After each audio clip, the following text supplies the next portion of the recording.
You notice he doesn't get invited in by his brother. What are you doing? Jason Kiefer came by to see Mom. She's not here? Where's she at? In Missouri? What's she doing there? Well, she's living with Lorenda's mom, who's taking care of her. How long's she been there? About a year. Really?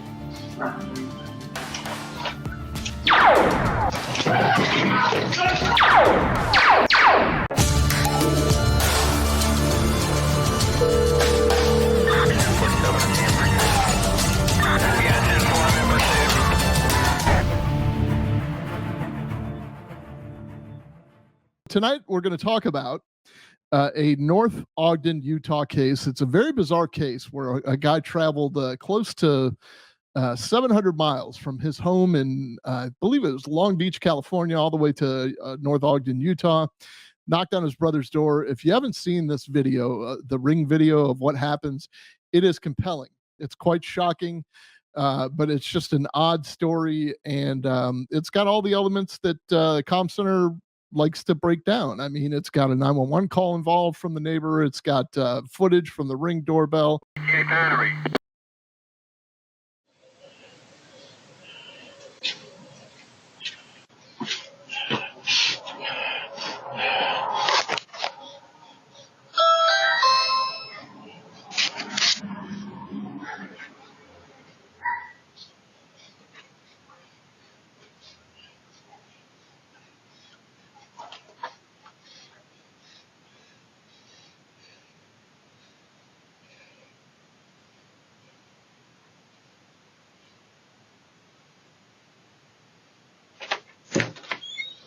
Hey, what's up? What are you doing? Jason Kiefer came by to see Mom. She's not here? Where's she at? In Missouri? What's she doing there? Well, she's living with Lorenda's mom, who's taking care of her. Really? Yeah. Well, how long's she been there? About a year. Really?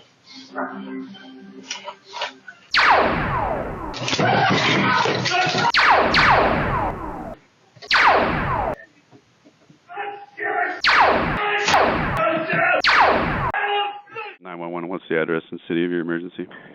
What city? North Ogden. And one more time with that address. Tell me what's happening. It was next door and it sounded like gunshots, but I'm not sure about that. But no, it's okay. What? Sorry, what but I don't know from you? It was just it would be west of me, the next house to me, I think. How many did you hear? Several. But did you hear anything before or after? No. And there was a guy that walked out of the house, but I couldn't tell. Like I said, it was pretty loud, but it sounded like was it a male or a male in a brown van.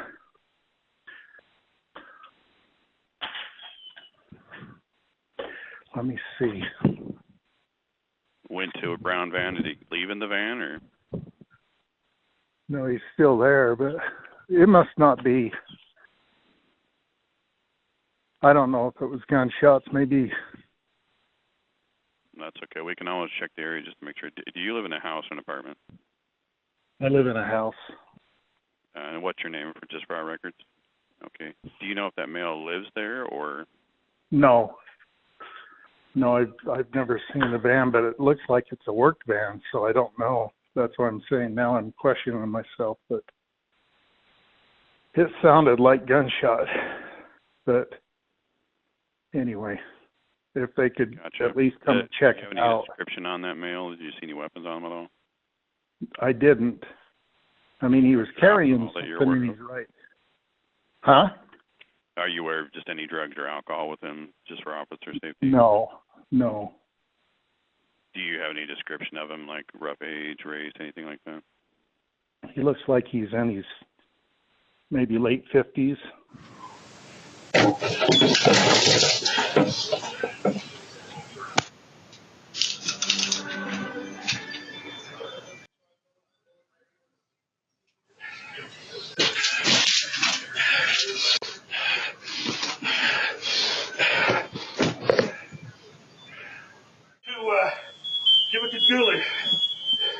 blankets, my turtles, you get everything else.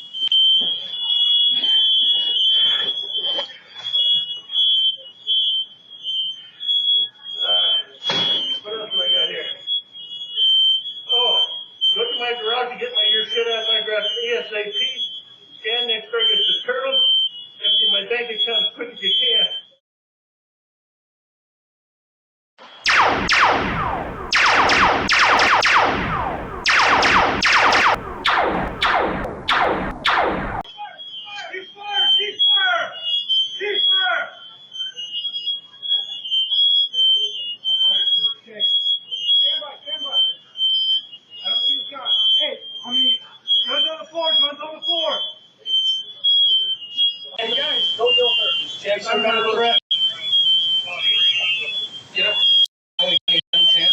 Shotgun there. I'm gonna pull out his phone.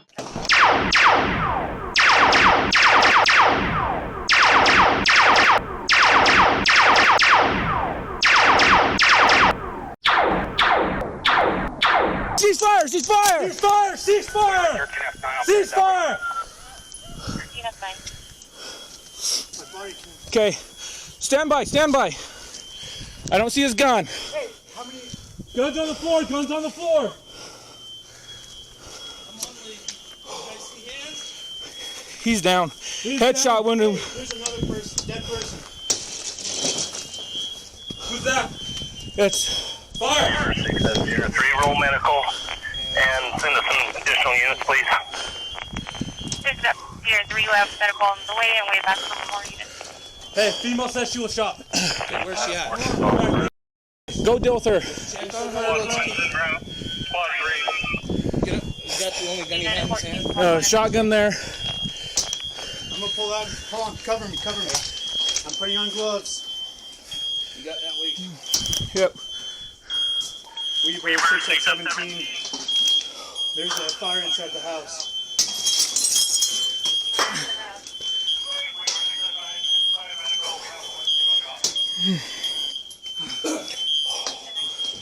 I don't think we can go inside with this smoke. Guys, Shit. cover me. Who's covering? Who's covering? I got you. We got you.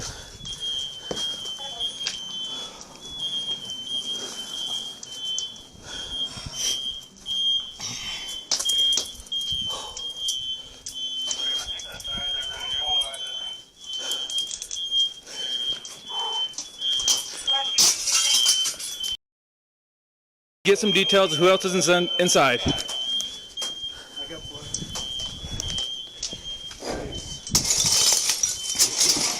They just hold security. Go out back.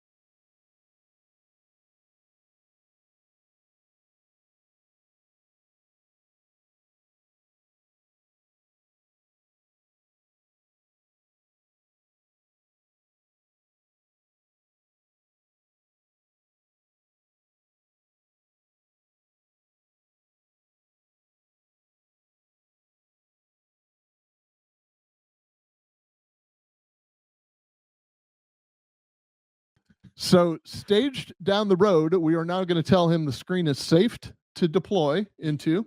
It's Chief Kief. Yes. It's Jason Kiefer from One More and I'm Out of Here podcast. Jason, welcome aboard. He is in Anderson Township, which is just outside of Cincinnati. I believe the backdrop looks like he's at the Varsity Sports Bar. It may or may not be. You might have been a police detective in your former life. Was. If you don't know Jason, he hosts and does most of the important work over on a podcast called One More and I'm Out of Here, which is all about all kinds of things, but especially Cincinnati. And he's been a longtime friend of the show since before I even got here, and he's always been cool to me. So sorry about all the firefighter shit. It's just, people were upset that you were on tonight, and I have to kind of, talk to them. So how are you doing, Jason? I would expect nothing less, and great to be with you guys. Yeah. Have you had anything cool lately? Anything burned down on you? You had a patient die in your arms as you reached into the abyss trying to drag him back to life. Anything cool? Well, I worked Tuesday, and we had a fire at like 4 a.m., and I was up for like 36 hours after that, just doing normal stuff after I got off work. But I'm calling you after the show. I have a story to tell you about Tuesday. I'm going to call you later. Go ahead. Where I work, we're not super busy anymore, so that's good. But we're holding it down as best we can. I appreciate the offer to come on, so thank you. What we're going to do is kind of delve into the case tonight. So you can see an older gentleman walking up to the door. He rings the doorbell. He's wearing his hoodie. Little did anybody know, he had driven from Long Beach, California to North Ogden, Utah. It's a 700+ mile drive. It's around, 10 to 12 hours. Brother answers the door, opens the door, and you can see the conversation that takes place momentarily. Hey, what's up? What are you doing? Chief Kief came by to see Mom. She's not here? Where's she at? In Missouri? What's she doing there? Well, she's living with Lorinda's mom, who's taking care of her. Really? Yeah. Well, how long's she been there? About a year. All right, you can see it's a very calm conversation. Really? So what I suspect happened was he was wearing a shoulder holster. He took a handgun out of that holster. He went to charge it. The firearm discharged. So you hear one shot, but you also see him advancing into the house, and then you'll hear some subsequent gunshots.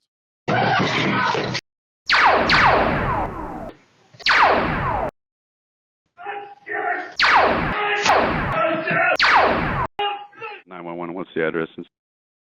So you get an idea how just he's breathing heavy already. He's got his left hand kind of tucked into his pocket there, like he's trying to hold if he's got heavy weight in the left side of his hoodie, he's kind of trying to keep it from swaying about as he walks, or trying to hold it close to his body. He's checking the gun now before the doors open. Adjust it or whatever. Just like a shoplifter would, check something in his pocket before he leaves. He's checking that item. You notice he doesn't get invited in by his brother. What are you doing? We have two brothers who are going after each other. One's armed, and there's it's not just these two people involved. Obviously, this is a crowded neighborhood. This is, it's sunny outside. There's presumably other people around. Something's wrong there. He shows up. He's asking about Mom. It's obviously a pretense to something else. She's not there. She's been in Missouri for a year, so there's no reason to believe that she would actually be there. Jason, what do you got? I read some of the transcripts, before this, and I don't know who. I heard Lorinda. I'm not sure who Lorinda is, because that's not the brother's wife's name, correct? No, Jody is the brother's wife's name, unless they call her Lorinda. I don't know. So I don't know who Lorinda is, but I'm wondering if if they're obviously there's some mental issues, but if they're estranged, so he has no idea where his mother is actively residing. But then, like, watching him pull his gun out, it's it's almost like a leg shot to knock him down, and then obviously you hear more. But it was interesting just watching, as John said, as he's walking up to the door. He's already heavy breathing. His adrenaline's already going because he knows what he's going to do. And that part was interesting to me, though. Like, I want to know more backstory. It would seem to me that it would be hard to argue that this was a crime of passion because he had to drive for 10 to 12 hours. No, this is premeditated. This is first degree, definitely. Yeah, this is flat out like he made a decision. Like he saw I'm speculating, but he saw a post on Facebook and something clicked, and he's like, "I'm going to go take care of this MF right now." And he got in his car.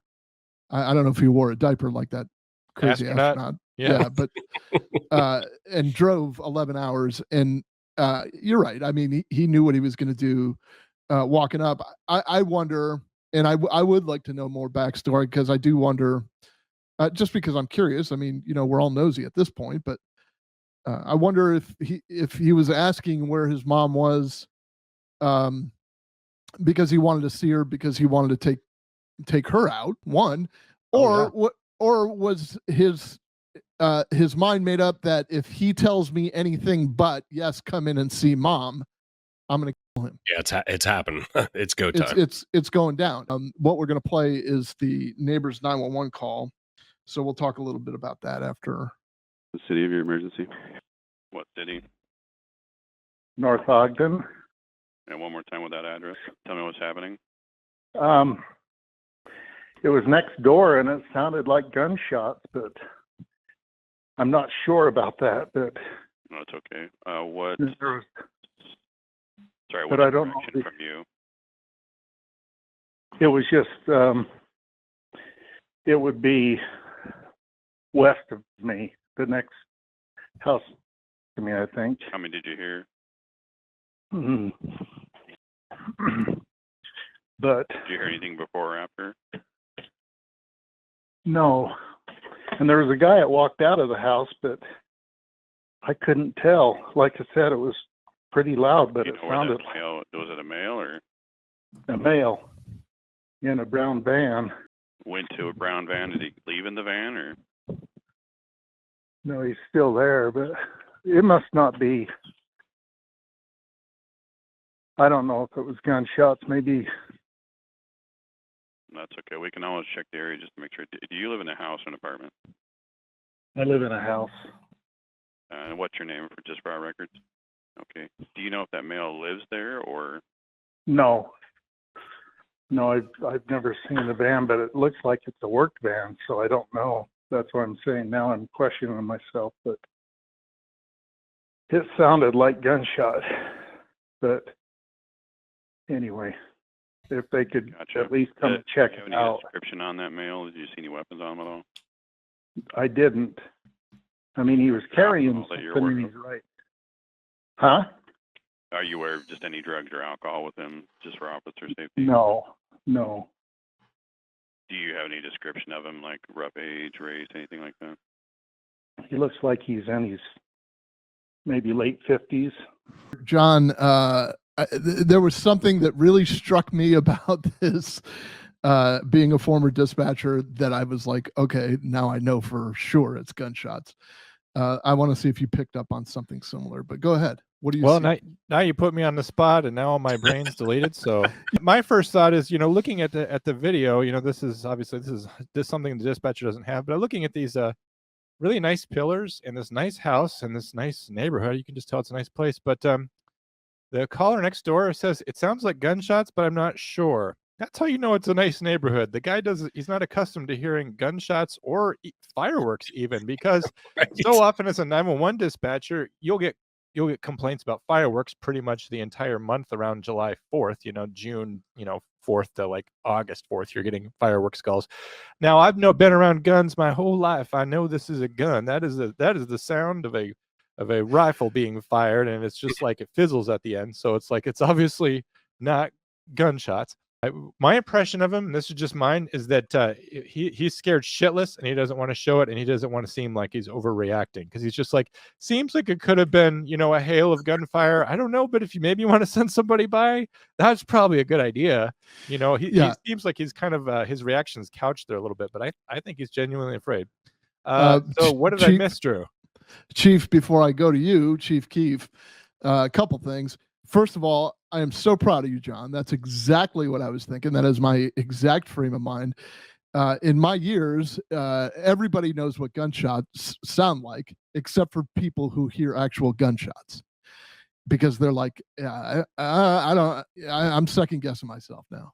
And that generally to me means those are gunshots. He doesn't want it to be gunshots, that's for sure. Right, because they don't want to believe what their ears just told them. Secondly, B. Trav, one of our mainstays here, one of our former chronic callers who I adore, a fellow Sting fan, asks, which agency is this 911 call going to?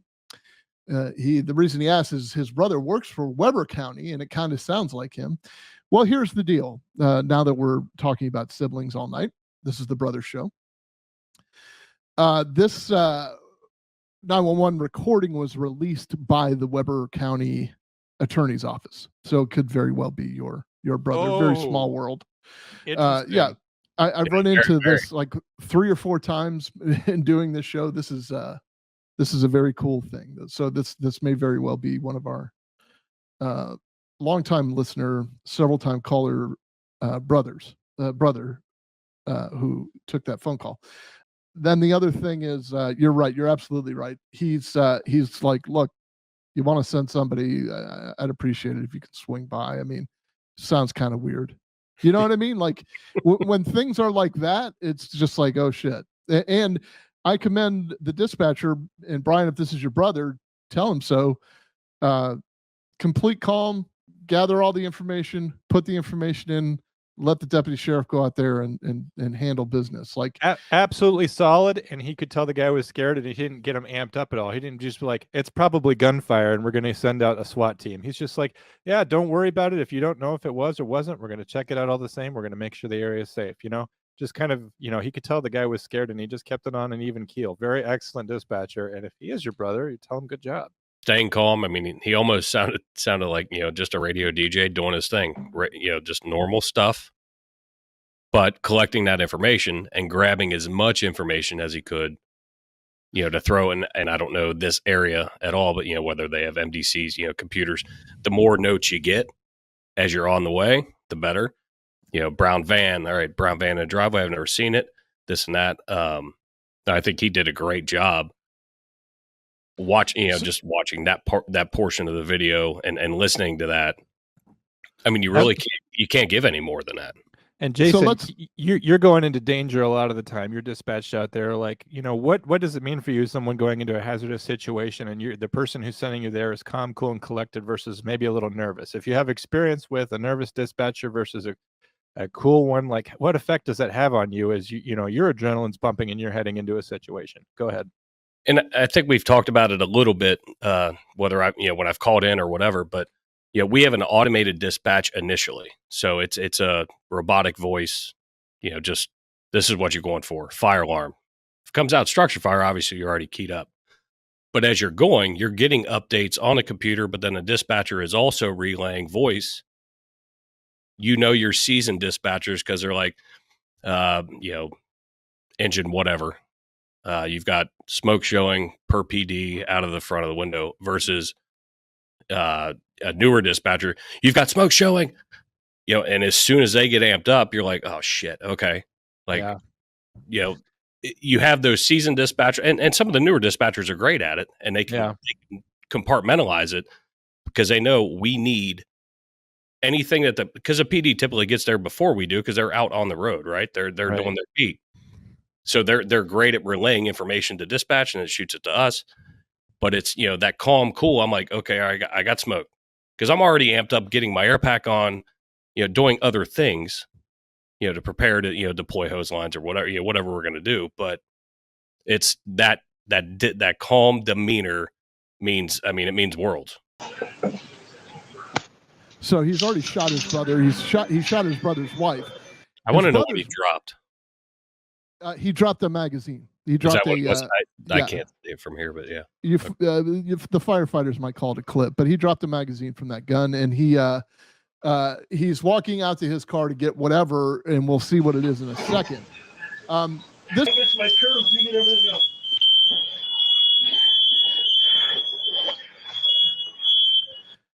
a lot of confusion, smoke alarms going off, and for good reason. We'll get into that in a second. What else do I got here? Oh, go to my garage and get your shit out of my garage ASAP. Scan next door, get the turtles, empty my bank account as quick as you can. He's saying something similar to get in my garage. He's on the phone with somebody. He says, get in the garage, grab my crickets and turtles. And we're not joking when we say this. I think this is actually what he's saying. I believe and that. He said, and empty my bank accounts as quick as you can, which is a very ominous. Now, Drew, what does this say to you as a detective? Because we know this is premeditated. He loaded up, drove 700 miles to get here.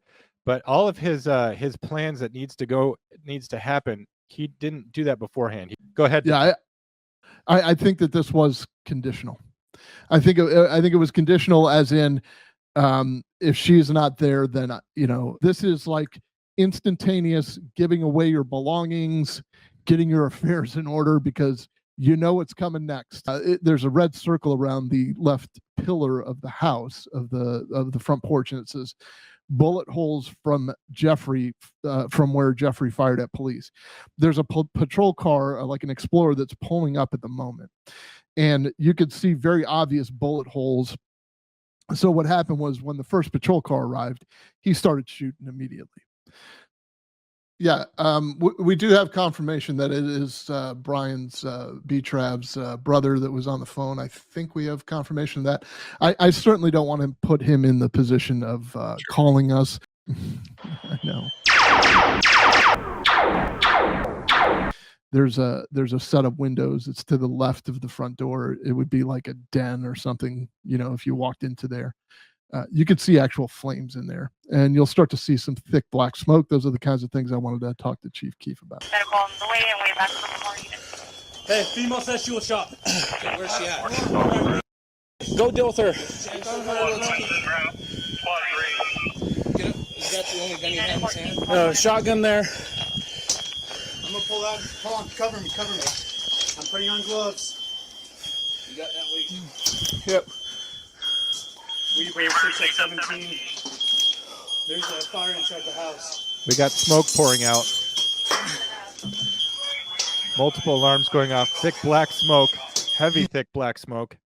Okay, so let me ask you, Chief Kief. It appears you got one guy tending to the victim, what we'll call the victim, the aggressor.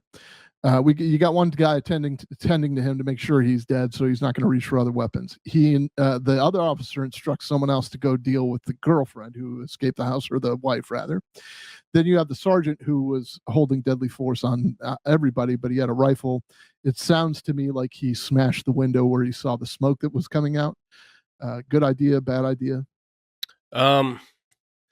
Depends. I mean, that's an early stage fire, so bad idea, to be honest with you, because what you're doing is you're creating another flow path for that heat and fire.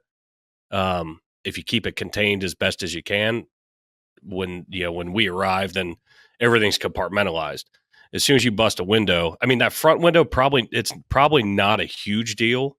I don't know the layout of that house, but sure. When you start busting windows and you create a different flow path, it's going to change where that heat and smoke fire, and then the heat and the smoke are what ignite as it's going through and igniting the combustibles. So you change that flow path, it could change a lot of things.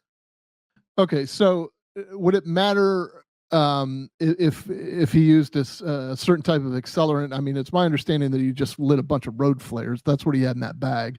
That's what he lit a bunch of road flares and probably threw them on the couch or whatever, whatever. If he used like gas, or if he used some kind of accelerant, does that affect anything other than the speed of which the fire would spread?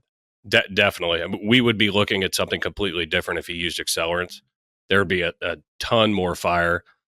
You still have your black smoke, but him tossing, and I would guess, and as we were watching it, because I haven't seen this part of the video, as we were watching it, I'm like, he probably threw it on a piece of furniture or whatever, because everything that we own has petroleum in it. All our couches, all our furniture and stuff. So as soon as that couch ignites, it's black smoke right away. Kief, had it been an accelerant, you'd see more flames coming out that door, I promise. Kief, is that why, a lot of times when we're dispatching fire, the main thing that firefighters will want to know is the color of the smoke, because that reveals a lot about what's on fire and what stage the fire is at, and even maybe the temperature of the fire. This is your expert stuff, so go for it. No, you're right. And I'm sure you've listened in on fire runs, structure fires and whatever. Ventilation is coordinated with fire attack. So, we don't ventilate before the fire attack team's ready, and it's a choreographed chaos dance, but with, throwing accelerant into that and the smoke. Yeah. If it's a hazy, light gray smoke, a dense, thick black smoke. And I'll use an example. If you have a tire factory burning, it's going to be really dense, black, almost cloud-like, like bubbly, like what was it, cumulus clouds or whatever. It's going to be really super dense, roiling out, and instead of just kind of streaming upwards. Yeah, it Correct. doesn't that would not resemble steam at all, which this is this is kind of just venting straight up and out. But right? what you're talking about is almost like a billowing. Yeah, and it's really thick and dense. So like I said, the furniture in our houses, in everyone's house, that's going to be black, but it may not be as dense until more things in that room start to catch as that temperature in that compartment increases. So now knowing, and then Drew, hold me up if we're skipping ahead. I just this is our chance to talk fire stuff. These road flares, what kind of chemicals are in there, and what chemicals inside a road flare that causes that that ignition. What potential hazards are posed for you in terms of your normal firefighting? Because this is not the same thing as curtains catching on fire from an iron, or Right. a gasoline fire from a stove. If you knew going down there for sure that it was going to be road flares versus something else, how would that change your approach as a firefighter?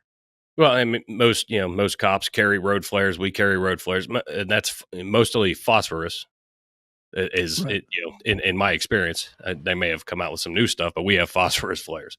They burn very, very hot, but typically it's a white smoke. So him tossing that on the couch, at that point, it really doesn't matter, because now we're dealing with the potential hydrogen cyanide with all of the products of combustion. CO would be later, carbon monoxide, which is incomplete combustion. But I mean, right now, obviously, everything is starting to roll pretty good. So the hydrogen cyanide, what kind of risk does that pose in terms of a breathing hazard to the officers who are already there, and the victim that's still inside?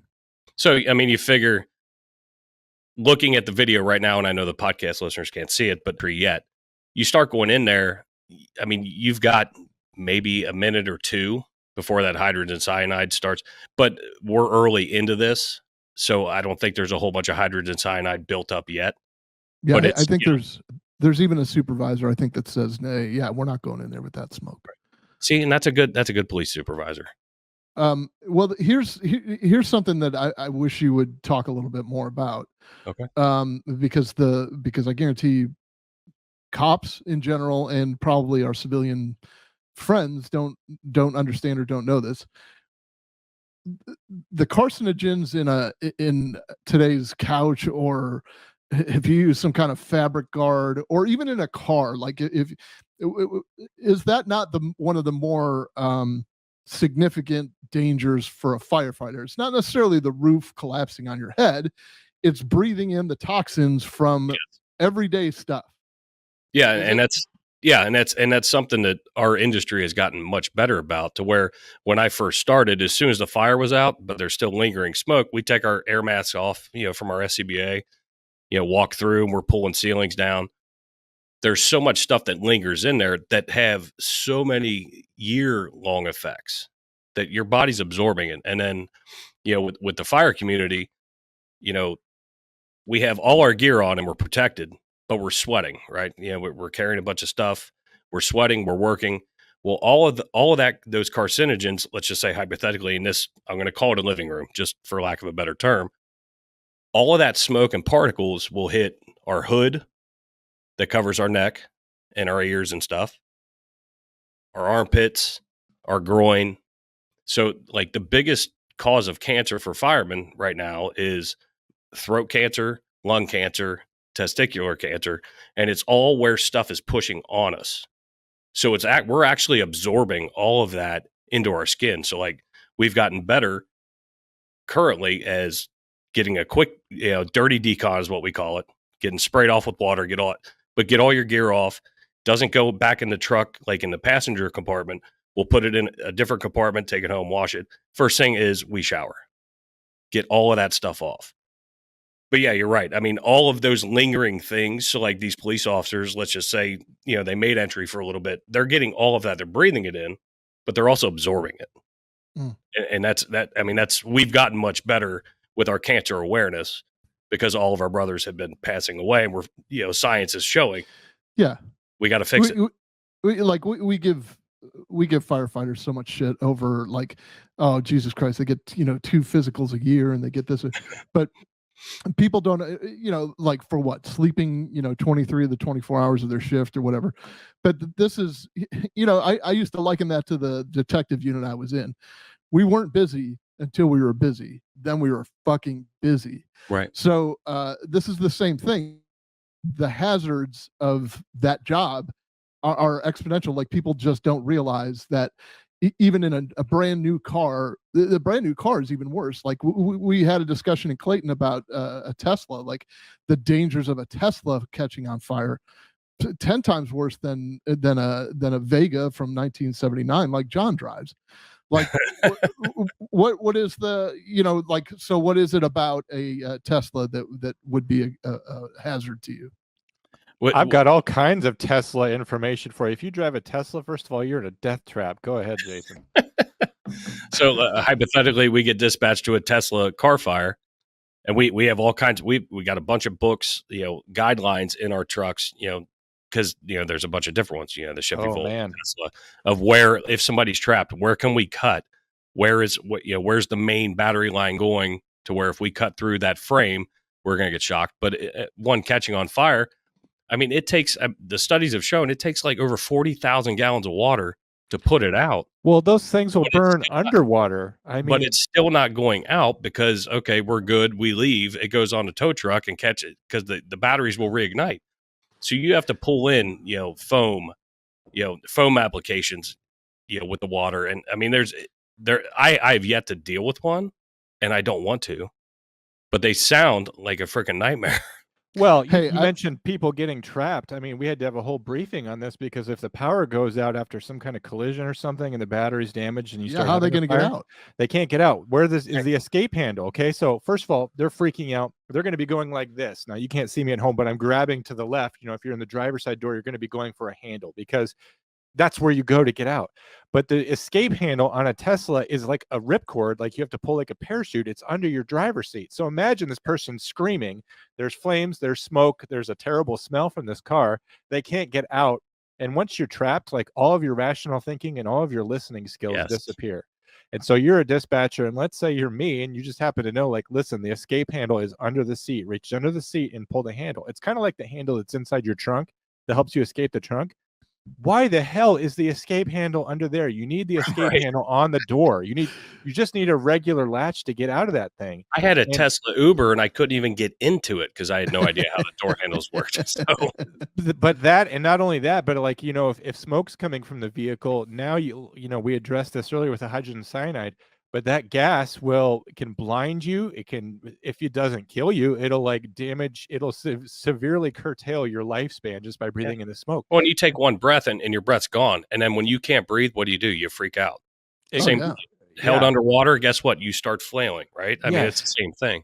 But anyway, these Teslas are all more oxygen. On behalf of all the environmental friends, Jason, if you could kind of keep the water to a minimum when you're trying to put one of these Teslas out, because we got to conserve water. First of all, I would do my best. If you wouldn't mind. How dare you not conserve water?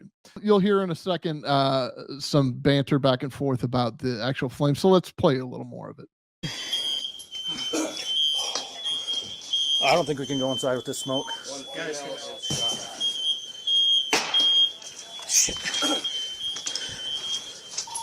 Cover me. Who's covering? Who's covering? I got you. We got you.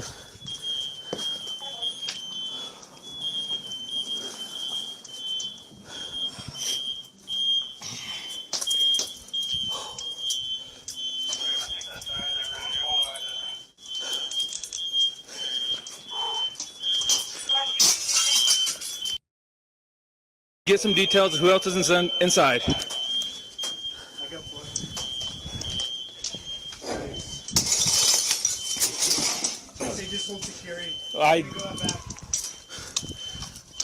They show the first officer's arrival. He kind of took cover behind a mailbox, but he was still shot up pretty well. Like the vehicle was, not the officer, thank God. And then so that's kind of how everything ends with that particular segment that we have, but did you see anything else like with the flames shooting out the window, Chief, that anybody should be aware of, or is this just like the normal progression of a fire? It's, obviously part of the roof collapsed in. I don't know what the fire tactics were, when they got there. I did a little bit of research on the fire department that covers that. Looks like they have nine people on duty, 2 people on a medic unit, possibly 4. And then obviously they're calling in mutual aid. I mean, whenever a structure fire comes out, at least where I'm from, we get mutual aid units coming. Yeah. So you have enough people there, but I don't know how far developed that fire got before they showed up, while those police officers were standing at the door. Right. I do know that the house was eventually a total loss. There's a GoFundMe right now because this poor widow, she not only has the death of her husband, but she's lost all her earthly possessions. I believe the house was a total loss. I mean, honestly, I would call that almost like a 1.5 story. But looking at the roof collapse, where it burned through, it went up through that living room, probably shot up a stairwell, up into a loft, or almost. I mean, it's not a Cape Cod, I know that, but it's a weird looking house. Yeah, it's got that gable. Yeah, so yeah, I could see what you're saying. Like in that front room, probably when you walk into that house, there's a staircase like pretty close to the front entrance, right? Yeah, so probably right. You think, yeah, like you think that maybe he set that front room on fire, and then the flames or whatever traveled straight up the stairs, and so you can see the back. Just like a chimney. Yeah, so the back part of the house is just like the roof is just obliterated, like it's just completely. And without knowing the time frames, just to see, I'd be curious, and maybe I'll do a public records request because now I'm intrigued and interested. But just to figure out the time frame to lose a roof like that. I mean, if the cops are there and they, instead of somebody calling 911, they've got the radio, so they're going right to dispatch. So hey, we've got a working fire. Those guys are going to be coming pretty quick. Versus getting all the questions just like the police dispatcher got from, the original gunshot call. They don't have to go through all of those preliminary questions that you guys are trying to ask. Hey, we got a fire. They're there. We got a fire, so let's go. To me, though, these officers took rounds. They had to use deadly force, and now they're dealing with a live victim somewhere. But they're also trying to control their breathing from the trauma of the deadly force that they just had to use, and now they're dealing with a structure fire, like a full-on structure fire, and they don't know what's inside or who else is in there. They think that they got the shooter. And did she get out? I didn't read it. I didn't. She was already out. The only reason I say that is because I think at one point somebody says, "Yeah, go over there and deal with her." So okay. I don't know if they were referring to a neighbor or what, but I know that she did make it out.